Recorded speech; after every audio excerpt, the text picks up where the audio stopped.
What an amazing ending to a heroic story. After more than 70 years, James Whitehurst has been laid to rest here in Cowards. The shooting occurred here at Sandhurst Grocery, located on the 1100 block of 3rd Avenue. The body was found lying here near this signpost when police arrived. I'm inside of one of the auditoriums here at the new theater. You can see construction crews still have a lot of work to do, but it's coming along.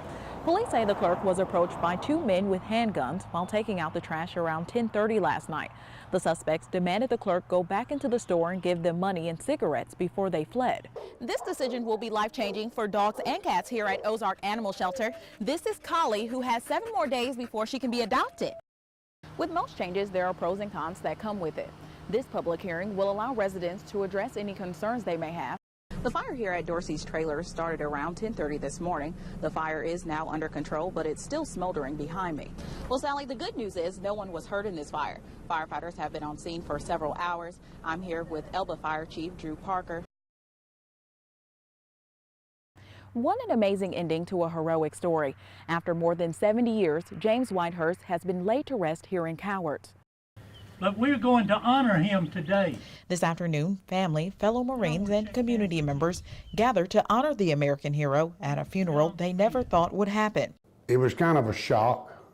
I mean, after 73 years, you get notified that your uncle's possible remains have been recovered. Whitehurst fought in World War II and was killed during the Battle of Tarawa on the island of Batio in 1943. History Flight, Inc., which is a non-governmental organization, discovered a burial site there. They recovered his remains and 34 other Marines in 2015.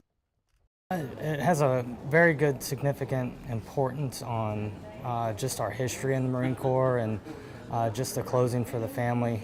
To bring a fallen Marine home is it's an honor to be a part of that, and it's a great feeling. People lined up along the streets all the way from Dothan to Cowards to honor the fallen Marine in today's funeral procession. The joy that spread through our family has been outstanding. Outstanding. And we could be no prouder to stand as his kinfolk, to stand there while they lay him to rest where he should be, at home. Whitehurst was buried here at Cowards Cemetery next to his father, brother, and sister. Rae Larkins, WSFA 12 News, Cowards. The shooting occurred here at Sandhurst Grocery, located on the 1100 block of 3rd Avenue. The body was found lying here near this signpost when police arrived. According to investigators, the shooting stemmed from a prior verbal altercation that turned deadly when they crossed paths here. After I heard the 2 gunshots, and then I heard pop, pop, pop, pop.